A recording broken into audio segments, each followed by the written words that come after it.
ہسپتال کی راہداری میں اس وقت بے قراری سے چلتی ہوئی ماہی ہر دیکھنے والی نظر کو چونکنے پر مجبور کر رہی تھی۔ اس وقت اس کے چہرے پر فکر کی دبیز تہ چڑھی ہوئی تھی اور آنکھیں متلاشی ہو کر ارد گرد پھٹک رہی تھی، جن کے اندر تیرتے ہوئے آنسو اس کی دل کی بے قراری کو ظاہر کر رہے تھے۔ کچھ دیر تو وہ پرسوچ نظروں سے ادھر ادھر دیکھتی رہی، جب ایک دم سے کسی خیال کے آ جانے پر وہ تیزی سے پلٹی اور ایک دم سے بھاگتے ہوئے ایم ڈی آفس کی جانب بڑھی۔ یہ شہر کا معروف و مشہور ہسپتال تھا، جہاں پر اس وقت وہ اپنے بیمار باپ کو لے کر آئی تھی۔ دنیا کی ہر چیز سے زیادہ ضروری تھا اس وقت اس کے باپ کا علاج، لیکن اتنے مشہور اور معروف ہسپتال میں بنا پیسوں کے کون اس کا علاج کرتا؟ یہ بات اس کی سمجھ میں نہیں آ رہی تھی۔ ایم ڈی آفس کی جانب اس کے بڑھتے ہوئے قدموں کو گارڈ نے روکنے کی کوشش کی اور آگے بڑھ کر اپنے بازو کو پھیلاتے ہوئے اسے جانے سے منع کیا، لیکن وہ اس وقت اس حالت میں تھی کہ اسے کسی چیز کی سمجھ ہی نہ آ رہی تھی۔ اسے اس وقت صرف اور صرف اپنے باپ کو بچانا تھا، جو اس کے لیے دنیا کا سب سے زیادہ ضروری کام تھا، اور اس کا باپ اس کا آخری سہارا تھا، اور آخری سہارا بالکل چھننے کے قریب تھا۔ گارڈ نے سر توڑ کوشش کرتے ہوئے اسے سمجھایا کہ آج تک ایم ڈی آفس میں جانے کی کسی کی ہمت نہیں ہوئی، خاص طور پر اس کے جیسے عام اور معمولی لوگ۔ علاج کروانا تو دور کی بات، یہاں آنے کے لیے بھی برسوں پیسے جمع کرتے رہتے ہیں، لیکن اس وقت وہ لڑکی اس کے قابو سے باہر ہو چکی تھی۔ اس لیے بنا کسی بھی بات کا لحاظ کرتے ہوئے وہ دروازہ کھولتے ہوئے ایم ڈی کے آفس چلے گئی، جہاں وہ اپنے مصروف سا ٹانگ پر ٹانگ چڑھائے اپنے کام میں مصروف تھا۔ ایک دم سے دھماکے سے دروازہ کھلا اور اس نے چونک کر باہر دیکھا، جب وہ لڑکی بدحواسی میں اندر داخل ہوئی، اور وہ حیران رہ گیا۔ آج تک اس کے آفس میں کوئی یوں بنا بتائے نہیں آیا تھا۔ اس کے ساتھ ہی گارڈ بک کھلایا ہوا اندر داخل ہوا اور معذرت خواہ لہجے میں بولا، "آئی ایم سوری سر، میں انہیں روک رہا تھا لیکن یہ قابو ہی نہیں آ رہی تھی۔ وہ بھویں سکیڑ کر اس لڑکی کو دیکھنے لگا، جب وہ بدحواسی میں اس کے قریب ہوتے ہوئے بولی، "کتنے ظالم ہو تم لوگ! دیکھو میرے بابا سخت بیمار ہیں، پلیز ان کا علاج کر دو، آخر تم لوگ بھی تو انسان ہو۔ وہ شخص جو حیرت بھری نظروں سے اسے دیکھ رہا تھا، ایک دم سے ہی اس کے چہرے پر غصہ نمودار ہوا، لیکن وہ تحمل بھرے لہجے میں اس سے بولا، "دیکھیے محترمہ، میں تو اس ہسپتال کا ایم ڈی ہوں، ایک ملازم۔ ابھی کچھ ہی دیر کے بعد ہسپتال کے آنر تشریف لانے والے ہیں، تو آپ اپنا یہ ڈرامہ ان کے سامنے ہی دکھائیے، ہو سکتا ہے کہ آپ کا کام بن جائے۔ اس کے لہجے میں چھپا ہوا طنز اور اس کی بات سن کر ماہر کو مزید غصہ آ چکا تھا، لیکن وہ اس کے قریب ہوتے ہوئے بولی، "دیکھیں، میرے بابا کا علاج کر دیجیے، جتنے بھی پیسے ہوئے میں آہستہ آہستہ سب ادا کر دوں گی۔ جب وہ شخص ایک بار پھر کرخت لہجے میں بولا کہ آپ سر کے آنے کا ویٹ کیجیے اور باہر جائیے، آپ کی قسمت اچھی ہے کہ کچھ ہی دیر میں ہسپتال کے آنر یہاں تشریف لانے والے ہیں۔ اس کے ساتھ ہی اس نے گارڈ کو اشارہ کیا جو اسے پکڑ کر باہر لے جانے لگا، لیکن جیسے ہی وہ باہر آئی، سامنے سیڑھیوں سے اترتے ہوئے اسفندیار نے اسے حیرانگی بھری نظروں سے دیکھا۔ وہ آج وزٹ کے لیے یہاں پر تشریف لایا تھا، لیکن ایم ڈی آفس میں غیر معمولی شور نے اسے متوجہ کیا، اور اب یہ باہر نکلتی ہوئی لڑکی کو دیکھ کر وہ وہیں رک چکا تھا۔ گارڈ نے اس لڑکی کو چھوڑتے ہی اسے سلام کیا، اور اس کے سلام کرنے کے انداز سے اور سامنے موجود شخص کی پرسنالٹی سے ہی ماہی کو اندازہ ہو چکا تھا کہ وہی اس ہسپتال کا آنر ہے۔ اس لیے وہ تیزی سے اس کی طرف لپکتے ہوئے، اس سے پہلے کہ وہ اس سے مدد کی درخواست کرتی، جب اسفندیار نے گارڈ کو اشارہ کرتے ہوئے کہا کہ اسے میرے کمرے میں لے کر آؤ، اور خود مغرورانہ چال چلتے ہوئے اندر چلا گیا۔ جب وہ گارڈ کے ساتھ کمرے میں داخل ہوئی تو وہ دروازے کی جانب پشت کیے کرسی پر پوری شان و شوکت کے ساتھ برجمان تھا۔ وہ اسے دیکھتے ہوئے جھجک کر اس کی جانب بڑھی۔ جب اس شخص نے گارڈ کو چلے جانے کے لیے حکم دیا، اور وہ خاموشی سے سر جھکا کر چلا گیا، کچھ دیر تو ماہر اس کی بات کرنے کا انتظار کرتی رہی، اور پھر خود ہی آگے بڑھتے ہوئے بولی، "سر، اس ہسپتال میں میرے بابا ایڈمٹ ہیں، ان کی طبیعت بہت خراب ہے، خدا را مجھ پر رحم کریں۔ میرے پاس پیسے نہیں ہیں، لیکن میں اپنے بابا کا علاج اسی ہسپتال سے کروانا چاہتی ہوں۔ انہیں کہیے کہ انہیں جلد از جلد ٹھیک کر دے۔ میں وعدہ کرتی ہوں کہ میں ساری رقم جمع کروا دوں گی جب بھی میرے پاس پیسے آ جائیں گے۔ اس کی بات سن کر اسفندیار نے حیرت اور طنز کی ملی جلی نظروں سے اسے دیکھا۔ وہ اس وقت سوچ بھی نہیں سکتا تھا کہ یہ لڑکی اسے اس قسم کا مطالبہ کرے گی۔ کچھ دیر تو وہ اسے دیکھتا رہا، اور دیکھنے میں جس قدر معصوم لگ رہی تھی وہ تھی ہی اتنی معصوم۔ لمبے گھنے بال پشت پر لہرا رہے تھے اور آنکھیں رو رو کر سوچ چکی تھی۔ وہ اس وقت اس کی کیفیت سے بخوبی واقف تھا، اسی لیے کچھ دیر اسے دیکھنے کے بعد بولا، ٹھیک ہے، میں تمہاری بات مان لیتا ہوں اور انہیں حکم دیتا ہوں کہ تمہارے بابا کا علاج کریں، لیکن اس کے بدلے میں تمہیں میری بات ماننی ہوگی۔ ماہی حیرت بھری نظروں سے اسے دیکھنے لگی۔ جہاں اس کی پہلی بات نے اسے بے حد خوشی دی تھی، وہیں اس کی آخری خواہش کو سن کر وہ کچھ پل حیرانگی بھری نظروں سے اسے دیکھتی رہی۔ وہ اندازہ نہیں لگا سکتی تھی کہ ایک بار پھر اس سے سامنے بیٹھا شخص کس طرح کا مطالبہ کرے گا۔ نہ جانے وہ اس کا مطالبہ پورا بھی کر پائے گی یا نہیں، لیکن اسے اپنے باپ کی زندگی بے حد عزیز تھی، اسی لیے جلدی اس بات میں سر ہلاتے ہوئے بولی کہ ٹھیک ہے، لیکن میں کیا کروں؟ جب اسفندیار کی بات سن کر اسے یوں لگا جیسے ہسپتال کی چھت اس کے سر پر گر پڑی ہو۔ کچھ خاص نہیں، تمہیں بس مجھ سے نکاح کرنا پڑے گا۔ اسے یوں محسوس ہو رہا تھا جیسے سامنے بیٹھا شخص اس سے مذاق کر رہا ہے، لیکن اس کے چہرے پر سنجیدگی کو دیکھتے ہوئے اس کی حالت کافی عجیب سی ہو چکی تھی۔ یہ آپ کیا کہہ رہے ہیں؟ میں بالکل ٹھیک کہہ رہا ہوں۔ مجھے اپنے خاندان کا نام اور رتبہ قائم رکھنے کے لیے وارث کی ضرورت ہے۔ ویسے تو مجھے اپنی بیوی بے حد عزیز ہے اور میں اسے بہت پیار کرتا ہوں، لیکن اگر تم میرے ساتھ نکاح کرو اور مجھے میرا وارث دے دو تو میں تمہارے باپ کا علاج کروانے میں اس کی مدد کر دوں گا۔ ماہر پرسوچ نظروں سے اس شخص کی جانب دیکھ رہی تھی جو یوں آرام سے بات کرتے ہوئے بھی اس کے سر پر بم گرا رہا تھا، اور اسے یوں سوچ میں گم دیکھتے ہوئے ایک بار پھر اسفند مخاطب ہوا۔ مجھے نہیں لگتا کہ تمہارے باپ کے پاس اتنا زیادہ وقت ہوگا کہ تم وہ وقت سوچتے سوچتے ہی گوا بیٹھو۔ اور اس کی بات سن کر ماہی کو ایک دم سے ہی دوبارہ اپنے باپ کی فکر نے آن گھیرا تھا۔ اس نے بنا کچھ سوچے سمجھے حامی بھر لی اور کہا کہ ٹھیک ہے، آپ انہیں حکم دیں کہ میرے بابا کا علاج کریں اور میں آپ سے نکاح کروں گی۔ ٹھیک ہے، میں ابھی انہیں حکم دیتا ہوں، لیکن اس سے پہلے تمہیں مجھ سے نکاح کرنا پڑے گا، ابھی اور اسی وقت۔ ماہر کو بالکل سمجھ نہیں آ رہی تھی کہ آخر مقدر اس کے ساتھ کون سا مذاق کرنے پر تلا ہے۔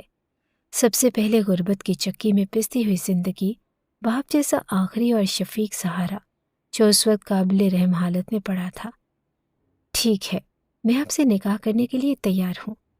اس نے اپنے باپ کی زندگی کے لیے اپنی تمام خواہشات اور خوابوں پر پتھر رکھتے ہوئے فیصلہ کر لیا۔ ضرورت انسان سے سب کچھ کروا لیتی ہے اور اسے فی الوقت اپنے باپ کے علاج کی اشد ضرورت تھی۔ وہ کسی بھی قیمت اس آخری شخص کو کھونا نہیں چاہتی تھی جس کے بعد شاید اسے کوئی پوچھنے والا بھی نہ ہو۔ کچھ ہی دیر کے بعد اس نے پاس پڑا ہوا موبائل اٹھایا اور نمبر ملاتے ہوئے کسی کو تاکید کرنے لگا۔ ماہی کے سامنے بھی اس نے ایک کال کر دی کہ فلاں وارڈ میں پڑے ہوئے شخص کا فوری طور پر علاج شروع کیا جائے، اور وہ جانتی تھی کہ وہ یہاں پر اتنی حیثیت رکھتا ہے کہ اس کے ایک اشارے سے ہی تمام ڈاکٹر اس کے باپ کے علاج میں مصروف ہو جائیں گے۔ اس شخص نے اسے یہیں بیٹھنے کا حکم دیا اور وہ نہ چاہتے ہوئے بھی یہیں بیٹھ گئی۔ جب تھوڑی دیر کے بعد آفس کا دروازہ کھلا اور وہی شخص اندر داخل ہوا جس سے وہ کچھ دیر پہلے بات کر رہی تھی۔ اس کے ساتھ مولوی صاحب اور 2 اور لوگ تھے۔ وہ تو حیران اور پریشان ان کو دیکھتی سی رہ گئی۔ کیا اس کا سب سے قیمتی اور سب سے بڑا دن یوں گزرنا تھا؟ اس نے کبھی خواب و خیال میں بھی نہ سوچا تھا۔ وہ یوں ہی خیالوں میں گمسم بیٹھی رہی جب کچھ دیر کے بعد مولوی صاحب نے اس سے پوچھا، ماہر ذوالفقار، کیا تمہیں اسفندیار کے ساتھ نکاح قبول ہے؟ تو اس نے آنکھیں موندتے ہوئے اس بات میں سر ہلا دیا۔ اس کے باپ کا بیمار اور کمزور چہرہ اس کی آنکھوں کے سامنے لہرا گیا، اور 2 آنسو اس کی آنکھوں سے نکلتے ہوئے اس کے گالوں پر بہہ گئے۔ وہ تو بس یہ چاہتی تھی کہ جلد ہی یہ سب کچھ ختم ہو اور اس کے باپ کا علاج شروع ہو، جس کے لیے اس نے اتنی بڑی قربانی دے ڈالی۔ تھوڑی دیر کے بعد وہ سب لوگ باہر چلے گئے۔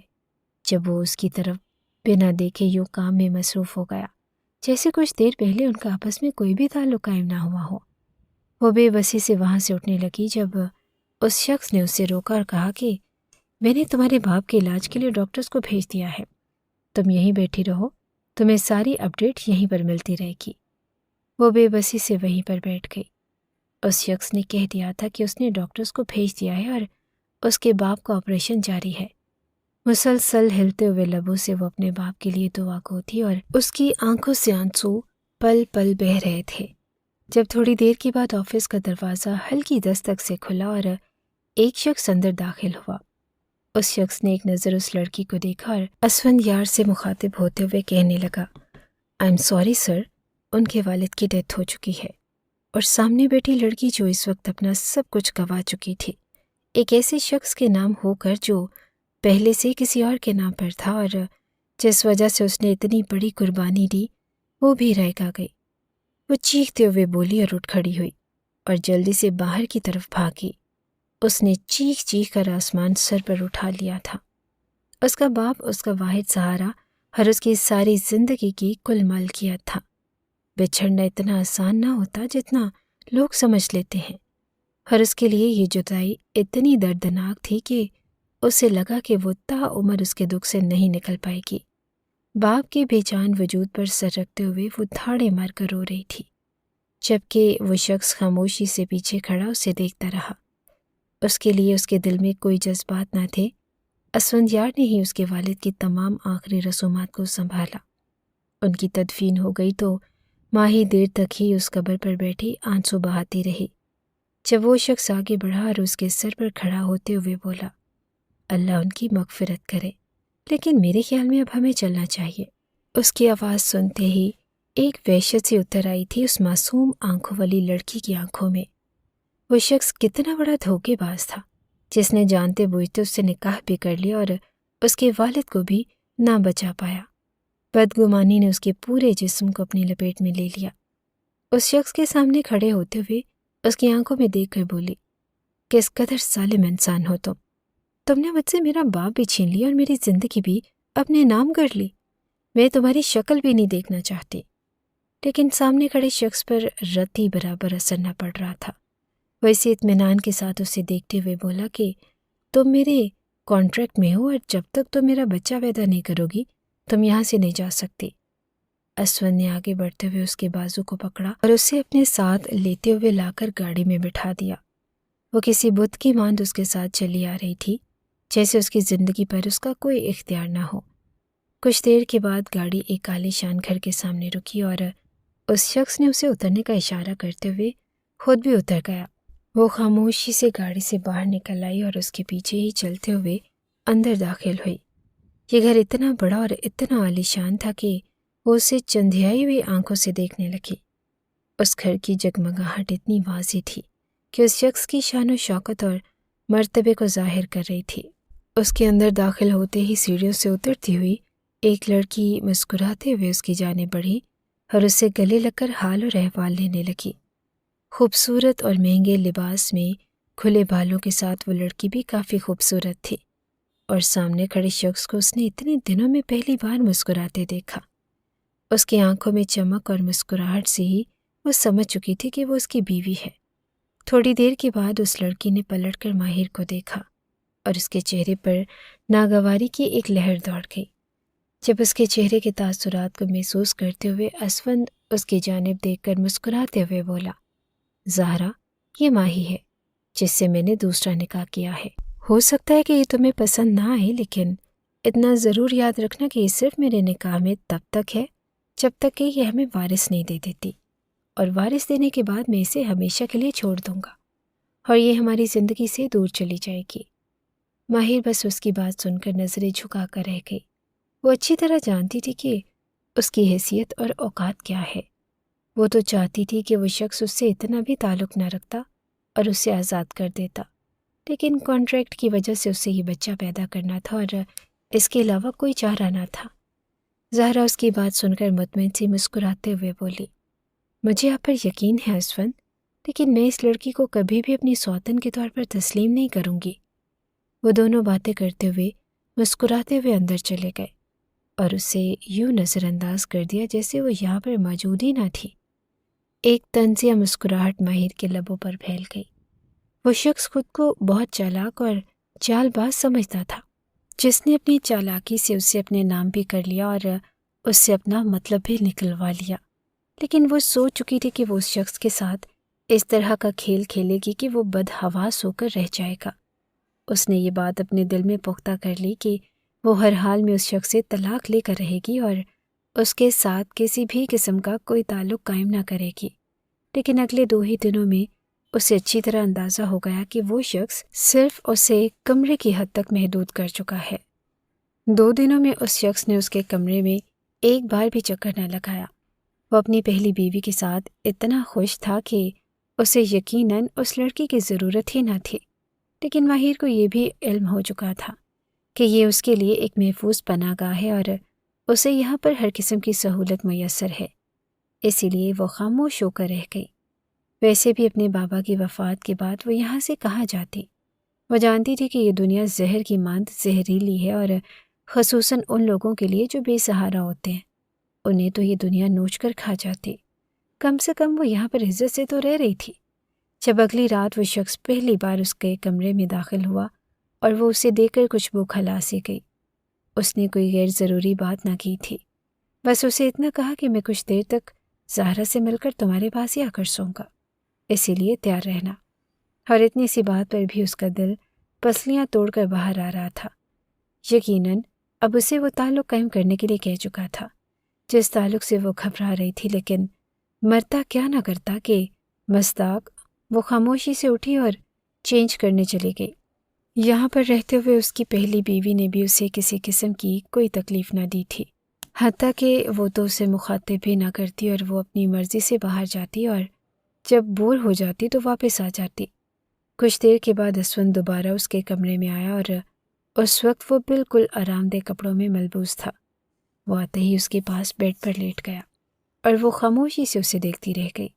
جب اسون نے بات کا آغاز کرتے ہوئے اسے کہا کہ تم جانتی ہو کہ میری زندگی میں زہرا کی کیا اہمیت ہے اور میں اسے کبھی بھی خود سے دور نہیں کر سکتا، مجبوراً مجھے تم سے وہ تعلق قائم کرنا پڑ رہا ہے جس کے باعث مجھے میرا وارث مل سکے۔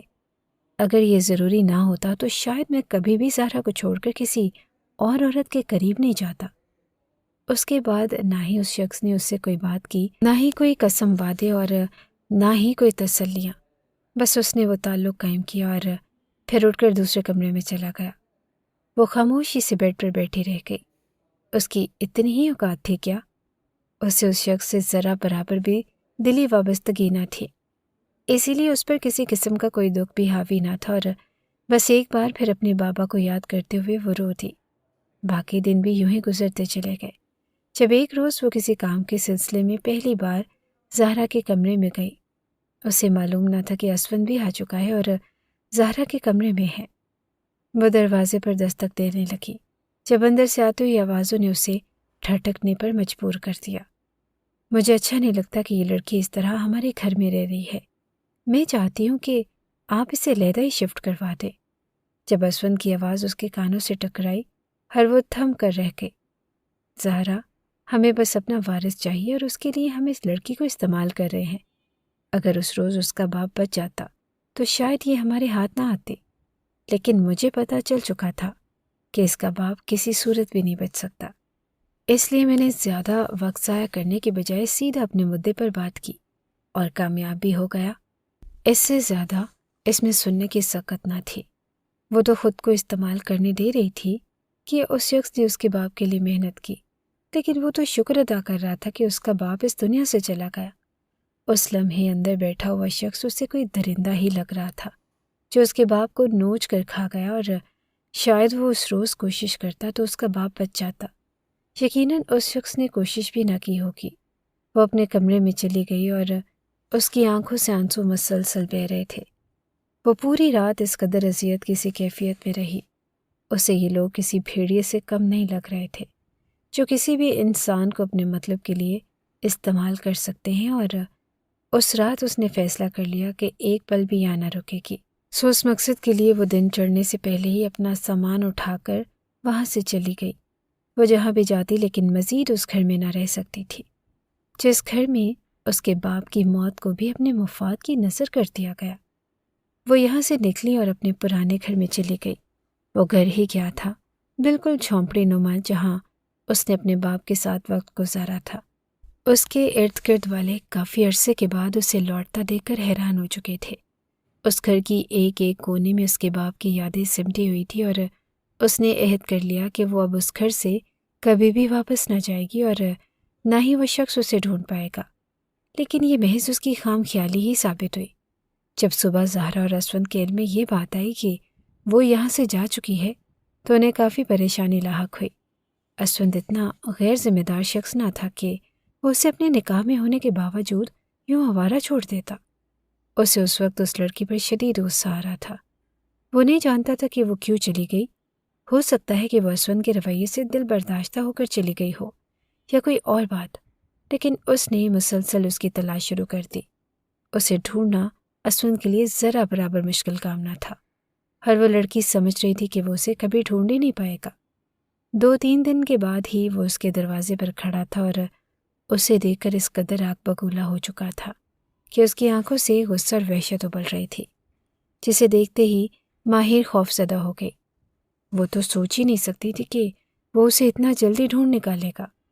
وہ شخص اس کی سوچ سے زیادہ تیز تھا اور وہ اسے کبھی بھی یوں جھانسا دے کر آزادی حاصل نہیں کر سکتی تھی۔ اور یہ بس لمحوں کی بات تھی جب اس نے وہیں پر کھڑے ہو کر وہ خطرناک منصوبہ بنا لیا، جس منصوبے نے اس کی بنیادوں کو ہلا کر رکھ دینا تھا۔ اسے اس شخص سے اس قدر نفرت ہو چکی تھی کہ وہ ہر حال میں اس سے بھی اس کی خوشیاں چھین لینا چاہتی تھی۔ وہ اچھی طرح جانتی تھی کہ اس کی خوشیاں زہرا اسود ہیں۔ افسوس کہ ذہن نے وہ چال بن لی جس چال نے زہرا اسود اور اسود یار کی زندگی سے خوشیوں کو نوچ لینا تھا۔ وہ معصوم سی نظر آنے والی لڑکی جس کے دل میں ایک ہی دم سے اس قدر زہر اور بدگمانی بھر گئی کہ وہ سب کے لیے خطرناک ثابت ہونے والی تھی۔ وہ خاموشی سے اندر چلی گئی جب اسود یار نے اندر جاتے ہوئے اس کے بازو کو زور سے پکڑا اور اسے اپنی طرف پھیرتے ہوئے سختی سے بولا، تمہاری اتنی جرت کہ تم میرے گھر سے یوں بنا بتائے غائب ہو جاؤ۔ ماہی کی آنکھوں میں ایک دم سے ہی آنسو اترنے لگے۔ اس کے ذہن نے وہ چال بازی بن لی تھی جو چال بازی اب اسود یار کو زیر کرنے والی تھی۔ اس نے چہرے پر اتنی معصومیت سجا لی کہ وہ معصومیت کسی کو بھی دھوکہ دے سکتی تھی۔ تبھی وہ نم لہجے میں اسود کو دیکھتے ہوئے بولی، آپ کی زندگی میں میری حیثیت ہی کیا ہے؟ آج مجھے آپ کے گھر آئے ہوئے 15 دن ہوئے اور آپ 15 دنوں میں مجھے ایک بار ہی میسر ہوئے ہیں۔ میں جیسی بھی ہوں آپ کی بیوی ہوں اور آپ پر مکمل حق رکھتی ہوں۔ جب اس کی بات نے سامنے کھڑے اسود کو مزید ہلا دیا، ایک لفظ بھی اپنی زبان سے ایسا مت نکالنا ورنہ میں تمہاری زبان کاٹ دوں گا۔ تم اچھی طرح جانتی ہو کہ میری زندگی میں تمہاری کتنی حیثیت ہے۔ میں اپنی خاندانی بیوی اور اپنی محبت زہرا جمال کے نام کر چکا ہوں، اور تم بس میرے گھر میں اتنا ہی رہو گی جب تک مجھے میرا وارث نہیں مل جاتا، اور اس کے لیے میں تمہیں ایک خطیر رقم بھی ادا کروں گا۔ تو پھر تمہیں کیا تکلیف ہے؟ نہیں چاہیے مجھے آپ کی رقم اور نہ ہی آپ کے پیسوں سے مجھے کوئی لالچ ہے۔ مجھے اپنی زندگی میں صرف اور صرف ایک مضبوط سہارے کی تلاش ہے۔ میں نے اپنا باپ کھو دیا ہے اور اس کے بعد آپ مجھے سہارے کے طور پر ملے، اور وہ بھی اس طرح کہ آپ مجھ سے صرف اپنا مطلب نکالنا چاہتے ہیں۔ خود کو میری جگہ رکھ کر سوچے، اگر آپ مجھے وارث پیدا کرنے کے بعد گھر سے بے دخل کر دیتے ہیں تو میں کہاں جاؤں گی؟ وہ رقم میرے لیے ایک انسان کی سی حیثیت رکھتی ہوگی۔ جو انسان میرے دکھ درد کا ساتھی بنے گا، وہ مسلسل نم لہجے میں اسود کی طرف دیکھتے ہوئے نرمی سے کہہ رہی تھی، اور اسود اس کی بات سن کر قدرے نرم پڑا۔ وہ ایک عورت تھی اور وہ اچھی طرح جانتا تھا کہ عورتوں کی کیا جذبات ہوتے ہیں، اسی لیے اسے نرمی سے سمجھاتے ہوئے بولا، مجھے اس وقت پریشان مت کرو ماہر، یہ سب کچھ میں نے تمہیں واضح کر دیا تھا جب تم میری زندگی میں آئی تھی۔ اب میں کسی کو بھی زہرا کی جگہ نہیں دیکھ سکتا۔ تم مجھے وارث پیدا کر کے دو اور اس کے بعد تم اپنی زندگی میں اپنی مرضی کے اس شخص کا انتخاب کر سکتی ہو، لیکن میرے لیے مسائل پیدا مت کرو۔ میرے ساتھ چلو خاموشی سے۔ اس کی باتیں سن کر ماہی کو اندازہ ہو چکا تھا کہ وہ شخص اتنی آسانی سے اس کے ہاتھ نہیں آنے والا تھا، اسی لیے فی الحال اسے اس کے لیے محنت اور انتظار کرنا تھا۔ وہ خاموشی سے دوبارہ اس گھر میں چلی گئی۔ جب زہرا بھی اسے دیکھ کر کافی غصہ ہوئی، اس نے تو ماہی کے سامنے یہ تک کہہ دیا کہ اس لڑکی نے ہمیں ضرور کسی نہ کسی پریشانی میں مبتلا کرنا ہے، جبکہ وہ یہ نہیں جانتی تھی کہ وہ واپس ہی اسی لیے آئی ہے کہ زہرا کی زندگی کو اجیرن بنا سکے۔ زہرا کی زندگی کو برباد کرنے کا مقصد صرف اور صرف یہ تھا کہ وہ اسون کی زندگی میں زہر کھول کر اس کی زندگی کی خوشیاں نوچ لیتی۔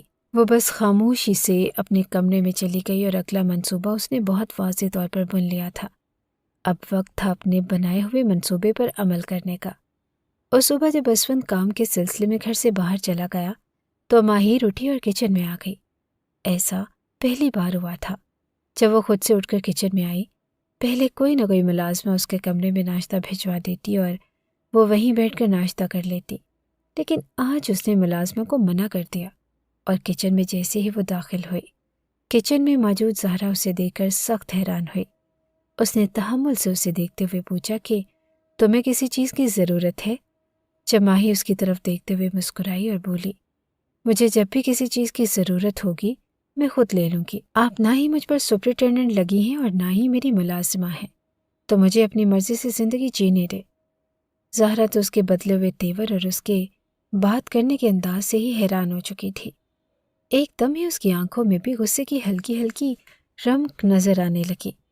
حالانکہ وہ ایک تحمل مزاج لڑکی تھی، لیکن پھر بھی اسے بالکل پسند نہ آیا کہ ملازماؤں کے سامنے اس سے اس لہجے میں بات کی جائے۔ میرے خیال میں تمہیں بات ادب اور تمیز کے دائرے میں ہی رہ کر کرنی چاہیے۔ جب اس کی بات سن کر ایک بار پھر ماہی نے وہی رد عمل دیا اور اسے دیکھتے ہوئے بولی کہ یہ بھی تم مجھے سکھاؤ گی؟ ایک دم ہی آپ سے تم تک کا سفر اس نے لمحوں میں طے کر لیا تھا۔ مزید اسے بحث نہ کرنے پر اکتفا کرتے ہوئے زہرا تیزی سے اس کے قریب سے گزرتے ہوئے کمرے میں چلی گئی، لیکن اسے غصہ آ رہا تھا اور وہ تو اس لڑکی سے پہلے ہی خائف رہتی تھی، اور اب اس لڑکی نے باقاعدہ طور پر اسے آنکھیں بھی دکھانی شروع کر دی۔ وہ اسون سے بات کرنے کا سوچ رہی تھی جب اس نے اسون کو پریشان نہ کرنے کا سوچ کر خاموش ہو گئی، اور ویسے بھی یہ گھر کے چھوٹے موٹے مسائل تھے جنہیں وہ خود حل کر سکتی تھی، اور اس کے لیے اسون کو تکلیف دینا اسے مناسب نہ لگا۔ وہ اچھی طرح جانتی تھی کہ اس لڑکی کی اسون کی زندگی میں کتنی حیثیت ہے، اور وارث دینے کے بعد اسون اسے اپنی زندگی سے نکال دے گا۔ کانٹریکٹ بیس میرج پر اسے فی الحال کوئی اعتراض نہ تھا، لیکن وہ یہ نہیں جانتی تھی کہ ماہی اب اس پر دن تنگ کرنے والی ہے، جس نے پختہ ارادہ کر لیا تھا کہ وہ اس لڑکی کو نیچا دکھا کر ہی رہے گی۔ اس شام اسفند آیا تو اس کے ہاتھ میں پھول اور شاپنگ بیگ دیکھ کر زہرا کا چہرہ کھل اٹھا، اور لاؤنج میں سے گزرتی ماہی نے بھی ایک نظر ان دونوں کو دیکھا تھا جو مسکراتے ہوئے سرگوشیانہ لہجے میں باتیں کر رہے تھے۔ زہرا خوشی میں صبح والے معاملے کو بالکل ہی فراموش کر گئی۔ اس کے لیے سب سے زیادہ ضروری تھا کہ اسون کا ساتھ جو اسے ہر لمحہ میسر تھا۔ ماہی کے چہرے کے رنگ ہی بدل چکے تھے۔ اسون کے چہرے پر سکون اور زہرا کے چہرے کی خوشی نے اسے حد درجہ بے چین کر دیا۔ وہ جلتے ہوئے اپنے کمرے میں چلی گئی۔ جب وہ دونوں زہرا کے کمرے کی طرف چلے گئے، اس کے لیے خود ہی شاپنگ کر کے لے آیا، اور خوبصورت لباس جنہیں دیکھ کر ہی وہ سراہ اٹھی، اور نگینوں سے مزین بریسلٹ جس پر اسون کا نام جگمگا رہا تھا۔ اس نے اپنے ہاتھوں سے وہ بریسلٹ زہرا کو پہنائی تو زہرا کھل اٹھی۔ اللہ نے عورت کا مزاج اتنا نرم بنایا ہے کہ جب اسے خوشی کے چند مواقع میسر آتے ہیں اور اپنا من پسند شخص اس کے لیے یہ مواقع فراہم کرے تو وہ ہر قسم کی درستگی اور ہر قسم کے رویے کو فراموش کر دیتی ہے۔ اس کے لیے قیمتی ہوتا ہے تو صرف اپنے من پسند شخص کا ساتھ اور اس کے ساتھ گزارے ہوئے خوبصورت لمحات، اور ایسا ہی زہرا کے ساتھ ہوا۔ وہ جب بھی کسی قسم کی تلخ مزاجی کا سامنا کرتی جو اسے ماہی کی طرف سے سہنی پڑتی، تو اسے اپنے شوہر کی طرف سے دی گئی خوشیوں کو صدقہ سمجھ کر ہی فراموش کر دیتی۔ جب وہ اچھی طرح جانتی کہ اگر وہ اسون کو ان سب باتوں کے متعلق بتا دے تو وہ اتنا آگ بگولا ہو جائے گا کہ کوئی غلط قدم نہ اٹھا لے۔ اسے ذرا برابر بھی اچھا نہیں لگتا تھا کہ کوئی زہرا کے ساتھ بدتمیزی کرے، جس سے آج تک اس نے خود بھی سخت لہجے میں بات نہ کی تھی، اور زہرا ہر وقت ہی وہ بریسلٹ اپنی کلائی کی زینت بنائے رکھتی۔ اس شام اس نے وہ بریسلٹ اتاری اور میز پر رکھ دی۔ تھوڑی دیر وہ باہر چہل قدمی کرنے کے لیے باغیچے میں چلی گئی۔ یہ اسون کے آنے کا وقت نہ تھا۔ تھوڑی دیر بعد ہی اسون نے آ جانا تھا، جب موقع کا فائدہ اٹھاتے ہوئے ماہی اس کے کمرے میں گئی اور اس کی غیر موجودگی میں اس کے کمرے کا جائزہ لینے لگی۔ تبھی اسے ٹیبل پر پڑی ہوئی وہ بریسلٹ دکھی اور غصہ ایک بار پھر اس کی رگوں میں پھیل گیا۔ اس نے اس چمکتی ہوئی بریسلٹ کو اٹھایا، اسے اٹھا کر دیکھا اور بلا شبہ وہ بے حد خوبصورت تھی۔ اس نے اسے اپنی مٹھی میں دبا لیا اور مٹھی میں دبا کر باہر چلی آئی۔ اپنے کمرے میں آتے ہی وہ واش روم کی جانب بڑھی اور اس بریسلٹ کو واش روم میں فلش کر دیا۔ یہ کرتے ہوئے اس کے چہرے پر ایک مسکراہٹ پھیل گئی۔ یقیناً یہ بغاوت کی طرف اس کا پہلا قدم تھا جو اس نے عملی طور پر اٹھایا تھا، اور پہلے تو وہ صرف زہرا کے ساتھ زبانی کلام میں ہی بدتمیزی کرتی، لیکن ابھی تک اسون کی طرف سے اس کا کوئی رد عمل نہ آیا تھا۔ اب اس نے دیکھنا تھا کہ ایک دم سے ہی اسون اس پر کیا رد عمل دیتا ہے، اور اس کے بعد اس نے اپنا اگلا لائحہ عمل ترتیب دینا تھا۔ کچھ دیر کے بعد جب زہرا کمرے میں گئی تو تیار ہونے لگی، کیونکہ تھوڑی ہی دیر میں اسون کے آنے کا ٹائم ہو چکا تھا۔ کھانا بھی بالکل ریڈی تھا۔ تیار ہونے کے بعد وہ ٹیبل کی طرف بڑھی، لیکن ٹیبل پر بریسلٹ موجود نہ تھی۔ اسے پریشانی نے آن گھیرا اور وہ اچھی طرح جانتی تھی کہ بریسلٹ اس نے ابھی ٹیبل پر ہی رکھی تھی، لیکن وہ ایک دم کہاں غائب ہو گئی۔ اس کی غیر موجودگی میں کوئی ملازمہ بھی اس کے کمرے کا رخ نہ کرتی۔ مزید اس نے ایک بار اپنی پریشانی کو ختم کرنے کے لیے تمام ملازموں کو بلا کر پوچھا کہ اس کی غیر موجودگی میں اس کے کمرے میں تو کوئی نہیں آیا تھا۔ جب انہوں نے لا علمی کا اظہار کیا، وہ دوبارہ کمرے میں آ گئی اور اس نے اپنا پورا کمرہ چھان مارا، لیکن بریسلٹ کا نام و نشان تک نہ تھا۔ اب اسے حقیقی معنوں میں پریشانی ہونے لگی۔ تھوڑی دیر کے بعد اسون بھی آ چکا تھا۔ وہ اس کی پریشانی کو چہرے سے ہی بھانپ چکا تھا، اور جب اس نے پوچھا کہ کیا بات ہے، آج پہلے کی طرح مسکرا نہیں رہی۔ جب زہرا بے دلی سے مسکراتے ہوئے بولی کہ آپ کی دی ہوئی بریسلٹ مجھ سے گم گئی ہے، میں نے اپنے ہاتھوں سے اتار کر ٹیبل پر رکھی تھی، لیکن نہ جانے کہاں چلی گئی۔ اب مجھے پورے کمرے سے وہ نہیں مل رہی، اور زہرا کو حقیقی معنوں میں کافی افسوس ہو رہا تھا، اور اس کی بات سن کر اسود کو بھی اچھا خاصا برا لگا۔ بات صرف بریسلٹ کی نہ تھی، اس نے کتنے پیار سے وہ بریسلٹ زہرا کے لیے بنوائی اور خود اسے اپنے ہاتھوں سے پہنا کر ہمیشہ پہنے رکھنے کی تاکید کی تھی، لیکن زہرا نے اسے گم کر دیا۔ اس نے زہرا کا دل رکھتے ہوئے مسکراتے ہوئے کہا کہ کوئی بات نہیں، وہ بس ایک چھوٹی سی بریسلٹ تھی، اور اکثر چیزیں گم ہو جایا کرتی ہیں، تمہیں پریشان نہیں ہونا چاہیے، میں تمہیں بالکل اسی طرح دوبارہ بنوا کر دے دوں گا۔ اور اس کی مسکراہٹ سے زہرا کو کچھ تسلی ہو گئی، لیکن وہ ابھی بھی نہیں جانتی تھی کہ نہ جانے اس کی بریسلٹ ایک دم سے کہاں غائب ہو گئے۔ اس کا تھوڑا بہت شک ماہی کی طرف گیا، لیکن اس نے نظر انداز کر دیا۔ اس نے پہلے کبھی ماہی کو اپنے کمرے کی جانب آتے جاتے نہ دیکھا تھا، اور نہ ہی گھر میں کبھی ایسی چیزوں کو اسے چھیڑتے دیکھا، تو وہ اس پر ایک بے بنیاد الزام نہیں لگانا چاہتے تھے۔ کچھ دنوں کے بعد بات آئی گئی ہو گئی اور ماہی بھی مطمئن ہو گئی۔ بے شک اس کا من چاہا رد عمل نہ ملا، لیکن پھر بھی اس نے ہلکی سی دراڑ کی شروعات تو کرتی تھی۔ مسلسل اسی طرح کے عمل سے وہ اس دراڑ کو گہرا کرنے میں یقیناً کامیاب ہو جائے گی۔ کچھ دنوں کے بعد اس نے اپنا دوسرا منصوبہ بنایا۔ وہ شاپنگ کے بہانے مال گئی اور سیم اسی طرح کا ایک بریسلٹ بنوائی جو گولڈن کلر کی تھی، ہر ان میں صرف رنگوں کا ہی تضاد تھا۔ وہ بریسلٹ اس نے بنوا کر اس کے اوپر اسون کا نام لکھوانے کی بجائے محض اے لکھوا لیا، اور اگلے روز اسون کے گھر سے جانے کے بعد وہ پہن کر اور ادھر ادھر گھوم رہی تھی۔ جب تھوڑی ہی دیر کے بعد زہرا نے اس کے ہاتھ میں پہنا ہوا وہ بریسلٹ نوٹ کیا تو اس کا ماتھا ٹھنکا۔ یہ بالکل اسی کی بریسلٹ کی جیسی بریسلٹ تھی، اور اس پر لکھا ہوا اے وہ ایک لمحے میں سمجھ گئی کہ اس پر اسون کے نام کا یہ لکھا ہوا ہے۔ غصہ اس کے تن بدن میں پھیلنے لگا۔ آخر اس نے اسے کیوں نہیں بتایا کہ یہ بریسلٹ اس نے ماہی کے لیے بھی بنوائی ہے اور اسے بھی گفٹ کے طور پر دی ہے۔ اب کتنا برا ہوگا کہ ماہی نے اس کی دی ہوئی بریسلٹ پہنی ہوئی ہے جبکہ اس کی وہ بریسلٹ گم ہو گئی ہے۔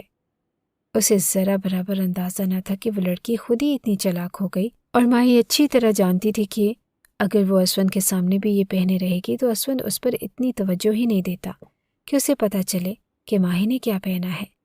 ہلکی سی شک کی رمق زہرا کے دل میں بھی چلی گئی، اور اسے یہی لگا کہ ہو سکتا ہے کہ اسون اس کے سامنے ہی یہ ناٹک کر رہا ہو کہ وہ ماہی کو پسند نہیں کرتا اور دونوں میں کسی قسم کا فرق رو نہ رکھتا ہو۔ اگلے روز بھی ایسا ہی ہوا۔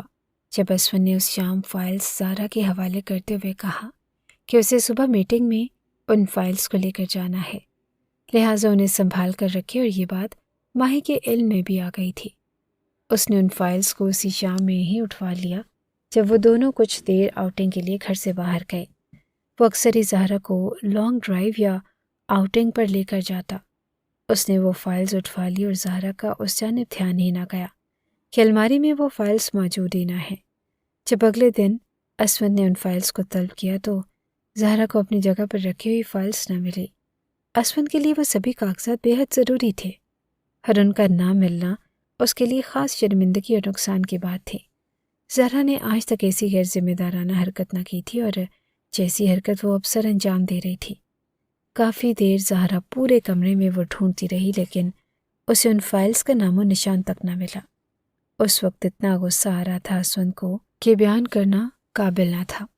اسے پریشانی نے آن گھیرا کہ ان فائلز کے بنا اس کی ساری میٹنگز کینسل ہو جائیں گی، اور ایسا ہی ہوا۔ وہ بنا فائلز کے غصے کی حالت میں آفس کے لیے نکل گیا۔ جب آفس میں اس کی میٹنگ کینسل ہو گئی اور اسی دوپہر دوبارہ وارڈروب کھولنے کے بعد وہ فائلز بالکل اپنی جگہ پر موجود تھی، اور زہرا یہ دیکھ کر ہی سن رہ گئی۔ یہ کوئی غیر معمولی حرکت نہ تھی۔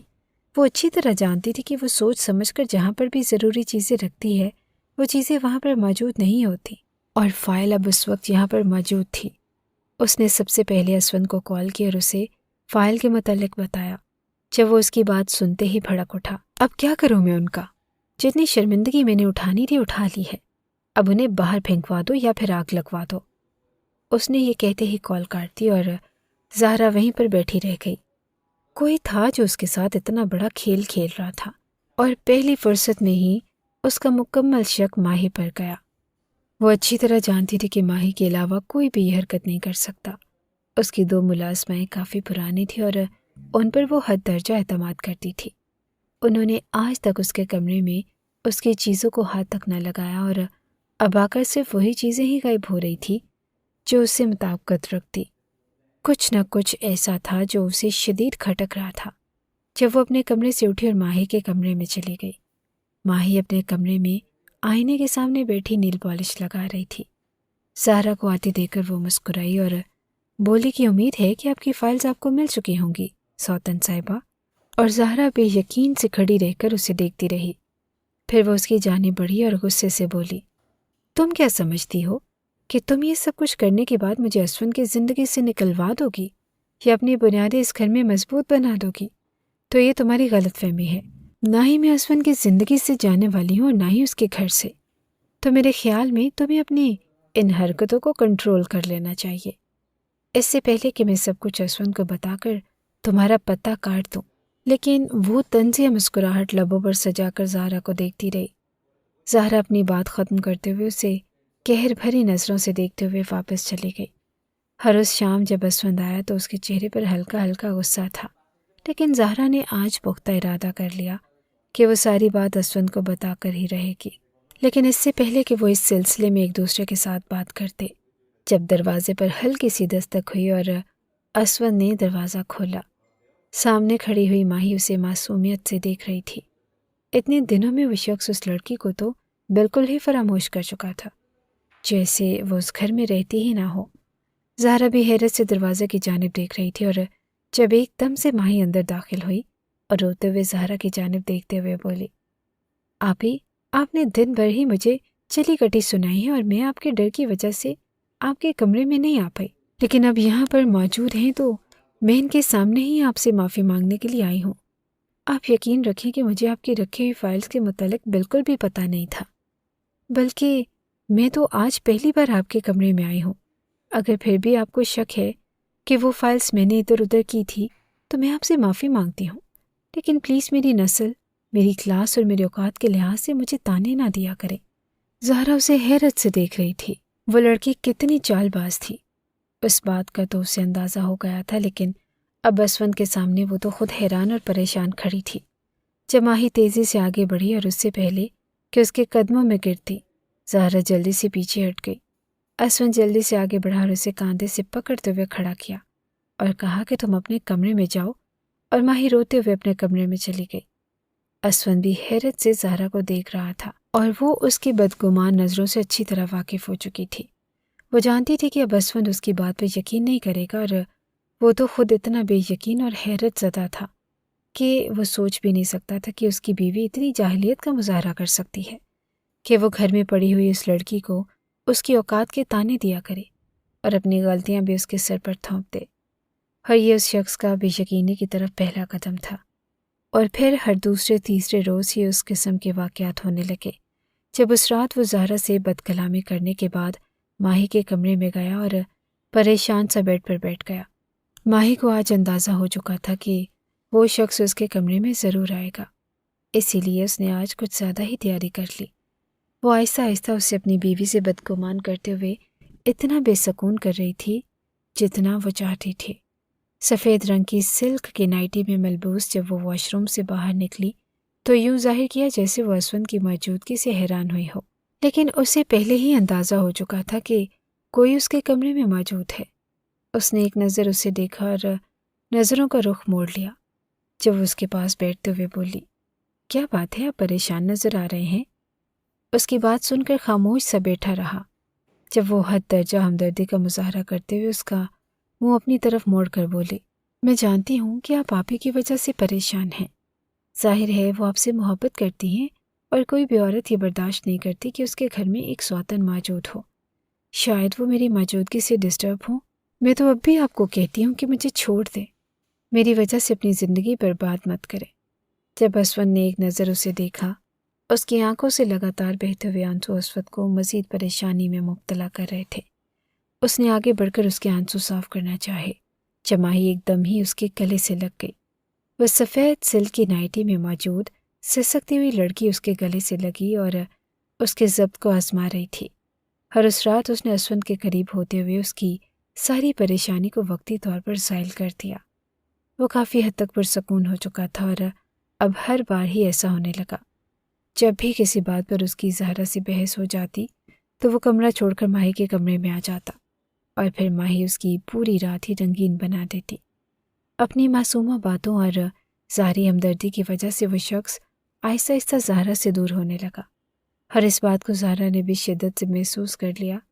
آئے روز اتنے غیر معمولی واقعات شروع ہونے لگے کہ زہرا مجرمہ کی حیثیت اختیار کرنے لگی۔ کچھ نہ کرنے کے باوجود بھی وہ لڑکی اسے مجرمہ بنا دیتی۔ ہر وہ اسود کی نظروں میں اپنی اہمیت کھوتی جا رہی تھی۔ جب اس روز ماہی کی طبیعت حد سے زیادہ خراب ہو گئی، لیکن اس نے اس کا ذکر زہرا سے نہ کیا، اور جب اس شام اسود کمرے میں آیا تو وہ اسود کے گلے لگ کر رونے لگی۔ ہر اسے کہا کہ وہ سارا دن ہی تڑپتی رہی ہے درد کے باعث، لیکن آپ ہی نے مجھے ہسپتال منتقل نہ کیا۔ اسود تو ویسے بھی آنکھیں بند کر کے اس پر یقین رکھتا تھا، لہٰذا اسی وقت اسے لے کر ڈاکٹر کے پاس گیا جب ڈاکٹر نے یہ خوشخبری سنائی کہ وہ ماں بننے والی ہے۔ یہ ایک ایسی خوشی تھی جس نے اسود کو بالکل ہی مکمل کر دیا، ہر اسے زہرا سے مزید دور کر دیا، اور زہرا دن بدن سوکھ کر کانٹا ہوتی جا رہی تھی۔ اس کے تو چہرے کی رونق ہی زائل بڑھ چکی تھی۔ وہ شخص جسے اس نے ساری زندگی چاہا تھا ایک دم بھی اسے منہ موڑ کر بیٹھ گیا۔ اس پر واقعات جو اسے مکمل طور پر گھائل کر چکے تھے۔ وہ اب رشک زدہ نظروں سے ماہی کو دیکھتے ہوئے سوچتے کہ کوئی اتنا پرسکون اور مطمئن کیسے ہو سکتا ہے، کسی کی زندگی اجاڑ کر اور کسی کی خوشیاں چھین کر، لیکن پھر خاموشی سے مقدر کا لکھا مان کر اپنی ہار کو منظور کر رہی تھی، محض یہ سوچتے ہوئے کہ ایک دن وہ شخص اس کی جانب پلٹ آئے گا۔ جب ایک روز وہ گھر آیا تو اس شام زہرا پر ایک بار پھر وبال آ گیا، کیونکہ ماہی نے اپنے گھٹنے پر چھوٹے موٹے چند زخم لگا لیے، اور اس روز جیسے ہی اسود اس کے کمرے میں آیا تو اسے دیکھ کر وہ روتے ہوئے بولی، میں یہاں ایک منٹ بھی اور نہیں رہ سکتی۔ اسود، میرے بچے کی جان خطرے میں ہے اور آپ کی بیوی زہرا یہ سب کچھ قبول نہیں کر پا رہی۔ اس نے آج بھی مجھے جان سے مارنے کی کوشش کی ہے، اور اس قدر بے یقین ہو چکا تھا کہ اس نے ایک بار بھی زہرا سے نہ پوچھا، بلکہ اسے بدگمان ہونے کے بعد اسے مزید جلی کٹی سناتے ہوئے تیسرے دن ہی ماہی کو نیو اپارٹمنٹ میں شفٹ کروا دیا۔ سب کچھ ویسے ہی ہو رہا تھا جیسے وہ چال بن رہی تھی، اور اس چال میں وہ یہ نہیں سمجھ پا رہی تھی کہ وہ خود ہی ایک مہرہ بن رہی ہے۔ دوسروں کی زندگی سے، دوسروں سے زندگی کی خوشیاں چھین کر اپنی زندگی میں خوشیوں کو ترتیب دینے والے لوگ کبھی بھی مطمئن نہیں ہوا کرتے، بلکہ وہ ایک ایسی آگ میں اندر ہی اندر جلتے رہتے ہیں جو آگ ان کے اعمالوں کے سبب بن کر مہیا کر دی جاتی ہے۔ اور وہ انہیں اندر ہی اندر کھاتی رہتی ہے، اور ماہی بھی اندر ہی اندر نفرت کو پال کر مزید زہریلی ہوتی جا رہی تھی۔ اس نے اس شخص کو مکمل اپنے کنٹرول میں کر لیا۔ اگر وہ کہتی رات ہے تو وہ شخص کہتا رات ہے، اگر وہ کہتی دن ہے تو وہ شخص کہتا کہ دن ہے۔ لیکن ابھی بھی اس کی زندگی سے وہ بدگمانی نہیں جا رہی تھی کہ وہ شخص اس کے باپ کا قاتل ہے، اور اس کے باپ کی موت کی وجہ سے وہ چاہتی تھی کہ وہ اس شخص کو بالکل ویسے ہی موت دے گی جیسی موت اس نے اس کے باپ کو دی تھی، ایک بے بسی کی موت جس میں وہ تڑپ تڑپ کر مر جائے۔ لیکن اس کے لیے اسے مزید کچھ انتظار کرنا تھا۔ ہفتے میں ایک آدھ دن ہی اسفند زہرا کے پاس گزرتا اور باقی پورے دن وہ مکمل ماہی کا خیال رکھنے میں گزار دیتا، اور زہرا کا تو ایسی چپ لگی کہ پھر ٹوٹنے کا نام ہی نہ لیا۔ وہ لڑکی جو پہلے ہی اپنی نامکمل زندگی کے ساتھ صرف اسفند کے سہارے جی رہی تھی، اب تو بالکل ہی پس مردہ سی ہو گئی۔ وہ شخص بھی اس کے ساتھ اتنا بڑا دھوکہ کر سکتا ہے، اس نے تو وہم و گمان میں بھی نہیں سوچا تھا۔ اور وہ لڑکی جسے پہلے ہی نظر میں وہ دیکھ کر اندازہ لگا چکی تھی کہ وہ بہت معصوم ہے، اور اس لڑکی نے اپنی معصومیت کو گرا کر اس کے سامنے اپنا وہ تاثر قائم کیا جس تاثر کو وہ ساری زندگی نہیں بھول سکتی تھی۔ ماہی کی پریگنینسی کا یہ تیسرا مہینہ شروع ہو چکا تھا، اور اس روز اس کی شادی کی سالگرہ بھی تھی۔ بے نام سی شادی کی سالگرہ اس بار اس نے منانے کا یوں انتظام کیا کہ اسے اس ناپسندیدہ شخص سے مکمل نجات بھی مل جائے۔ وہ کیک اس نے اپنے ہاتھوں سے تیار کیا۔ وہ ہر روز اب اپنے ہاتھوں سے اس کے لیے کھانا بناتی اور آہستہ آہستہ اسے پوائزن کی طرف لے جا رہی تھی۔ اس کا بس نہیں چلتا تھا کہ اس شخص کو ایک ہی بار زہر دے دیا جائے، اور اس سے پہلے کہ وہ اپنے اس منصوبے پر عمل درآمد ہوتی، جب اس شام اس کے ساتھ وہ سب کچھ ہوا جس نے اسے ایک بار پھر ہلا کر رکھ دیا۔ اس شام وہ خوبصورت کمرے میں آئینے کے سامنے خوبصورتی سے تیار ہو رہی تھی۔ ریڈ کلر کی چمکدار ساڑی نے اس کے حسن کو مزید چمکدار بنا دیا۔ اس کے ہونٹوں پر ایک دل فریب مسکراہٹ تھی۔ اس کے گلے میں چمکتا ہوا ڈائمنڈ پوری آب و تاب کے ساتھ چمک رہا تھا۔ گھر بھی مکمل خوبصورتی سے سجا ہوا تھا۔ جب ڈور بیل بجی اور وہ اپنے اوپر ایک آخری نظر ڈال کر جیسے ہی دروازہ کھولنے کے لیے گئی تو دروازے پر اسفند موجود تھا، جو اسے دیکھتے ہی مسکرا دیا۔ آج وہ بے حد خوبصورت لگ رہی تھی۔ اس سے پہلے کہ اسفند اسے پکڑنے کے لیے ہاتھ بڑھاتا، وہ جلدی سے پیچھے ہٹی اور پاؤں پھسلنے کے باعث وہ پیچھے کی جانب اس قدر زوردار طریقے سے گری کہ اس کے پیٹ پر شدید قسم کا دباؤ پڑا، اور وہ چیخ اٹھی۔ اسفند تیزی سے اس کی جانب بڑھا، لیکن اس وقت وہ درد سے بلبلا اٹھی۔ درد اتنا شدید تھا کہ اسے محسوس ہوا جیسے اس کے پیٹ کا نچلا حصہ بالکل شل ہو چکا ہو۔ اسفند نے اسے جلدی سے اٹھایا اور ہسپتال کی جانب بڑھا، لیکن ہسپتال پہنچنے سے پہلے ہی وہ اپنا بچہ کھو چکی تھی۔ اس نے اپنے پیٹ میں پلنے والی اس 3 ماہ کی جان کو کھو دیا جو اسے حد سے زیادہ عزیز تھی، جسے وہ اپنا سہارا مان کر باقی کی زندگی اس کے سہارے گزارنے کا عہد کر چکی تھی۔ یہ خبر جو ہی اسے ملی وہ پاگلوں کی طرح رو رہی تھی۔ اس کا بس نہیں چل رہا تھا کہ ہر چیز کو نیست و نابود کر دے۔ ہسپتال سے ڈسچارج ہونے کے بعد وہ گھر بھی آئی تو مسلسل پریشان اور خاموش تھی۔ نہ جانے کیوں اسے اندر ہی اندر یہ وہم کھا رہا تھا کہ اس نے اپنا بچہ صرف اپنی خراب نیت کی وجہ سے کھو دیا ہے۔ نہ وہ کسی کے بارے میں غلط رائے قائم کر کے کسی کا گھر اجاڑتی، اور نہ ہی خدا اس کی کوکھ خالی کرتا۔ آج وہ بھی بالکل ویسی ہی تھی جیسے زہرا۔ کیا کچھ نہیں سوچا تھا اس نے اس بچے کے بارے میں، اور وہ سب کچھ ہو گیا جس کا تو اس نے گمان بھی نہ کیا تھا۔ اسے شدت سے یہ احساس ہو رہا تھا کہ اگر اس کے باپ کے مرنے کی وجہ اسفند یار ہے تو پھر اپنے بچے کی موت کی وجہ وہ ہے۔ اس نے یہ خیال کیوں نہیں کیا کہ موت برحق ہے اور ہر شخص کو موت آ کر رہتی ہے، اور باپ کی موت کے بعد وہ شخص تو کسی نہ کسی طرح اس کا مسیحا بنا تھا جو اسے محفوظ پناہ گاہ تک لے گیا۔ اس شام اس نے پکا ارادہ کر لیا کہ آج وہ اپنی ساری حقیقت اس شخص کے سامنے بیان کر دے گی۔ وہ مزید ضمیر کے بوجھ کے ساتھ نہیں رہ سکتی جو مسلسل اسے یہ یاد دہانی کرواتا رہتا کہ وہ اپنے بچے کی قاتل ہے۔ وہ معصوم سی جان اس کی خراب نیت کے باعث رائگاں ہو گئی، اور شاید خدا بھی اسے بے حد ناراض ہو چکا تھا۔ وہ نہیں جانتی تھی کہ اس سب کے بعد کیا ہوگا، لیکن وہ آج ہر بات کلیئر کر دینا چاہتی تھی، اور ایک رات سے اسفند زہرا کے پاس رکا۔ اور آج عصر کے وقت اس نے اسے کال کر کے بتایا کہ وہ واپس ماہی کے پاس آئے گا، حالانکہ وہ اسے کہہ کر گیا تھا کہ وہ اب زہرا کے پاس 3-4 دن رک کر ہی آئے گا، کیونکہ اس ماہ میں وہ ایک بار ہی زہرا کے پاس گیا ہے اور وہ زہرا سے بدگمان ہی صحیح لیکن پھر بھی اندر ہی اندر اسے زہرا کی کشش رہتی۔ اس بات سے ماہی بھی واقف تھی اور اس نے سوچ لیا کہ وہ اس شخص کو زہرا لوٹا کر خود خاموشی سے ان کی زندگی سے چلی جائے گی۔ جب اسفند شام کو آیا تو معاملہ بالکل الٹ ہو چکا تھا۔ اس شخص کے ہاتھ میں پھول دیکھ کر اس کے چہرے پر ایک بوسیدہ سی مسکراہٹ پھیل گئی۔ ہو سکتا ہے کہ یہ آخری بار ہو جب وہ اس کے لیے پھول لایا ہو۔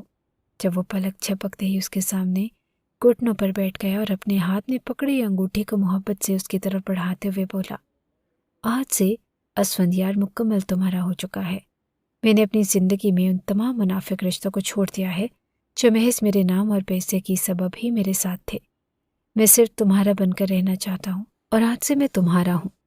زہرا مجھے چھوڑ کر چلی گئی ہے ہمیشہ کے لیے اور میں بھی اسے طلاق دے چکا ہوں۔ اور اس کی بات سنتے ہی بے اختیار ماہی نے اپنے منہ پر ہاتھ رکھ لیا۔ اس کی آنکھیں نہ چاہتے ہوئے بھی نمکین پانیوں سے بھرنے لگیں۔ یہ آپ نے کیا کر دیا اسفند؟ اسفند نے اس کی حالت کو اپنے مطابق اس کی فکر ہی سمجھا۔ جب وہ مزید محبت سے اس کے قریب ہوتے ہوئے بولا، میں تمہارے بغیر زندگی کو گزارنے کا تصور نہیں کر سکتا۔ میں اب صرف تمہارا ہوں اور ہم دونوں کے حق میں یہی بہتر تھا کہ ہم اپنی راہیں الگ کر لیتے، کیونکہ زہرا بھی اب میرے ساتھ مزید رہنا نہیں چاہتی اور میں اسے اپنے ساتھ باندھ کر نہیں رکھنا چاہتا تھا۔ وہ بیرون ملک اپنے بھائیوں کے پاس چلی گئی ہے ہمیشہ کے لیے مجھے چھوڑ کر، اور میں نے بھی اسے طلاق نامہ بھجوا دیا ہے۔ میں چاہتا ہوں کہ تم زندگی کی ہر مشکل راہ میں میری ہمراہ بنو۔ اور وہ خاموشی سے اسے دیکھتی رہ گئی۔ اس میں اتنی ہمت ہی نہ تھی کہ وہ اس شخص کو سچ بتاتی۔ نہ جانے زندگی کون سا رخ لے جاتی، لیکن اب اتنا تو تھا کہ اسے ساری زندگی ضمیر کے بوجھ کے ساتھ جینا تھا، اپنے لیے نہ صحیح، اس سامنے کھڑے شخص کے لیے ہی صحیح۔ یہ کہانی صرف کسی ایک گھرانے کی کہانی نہیں ہے، یہ کہانی ہر ایک شخص کی کہانی ہے جو کسی نہ کسی رشتے کی بدولت اپنے قریبی رشتوں میں بدگمانی کی دراڑ دل میں لے کر بیٹھا ہے۔ مجھے بتائیں کہ اس کہانی میں کون ظالم ہے اور کون مظلوم؟ اپنی من گھڑت باتوں کی بدولت ہم کسی کے لیے بھی بدگمانی پال لیتے ہیں اور بنا سوچے کہ یہ بدگمانی ہمارے رشتوں میں زہر کی ماند اتر آتی ہے اور آہستہ آہستہ ہمارے رشتوں سمیت ہمیں بھی کھانا شروع کر دیتی ہے۔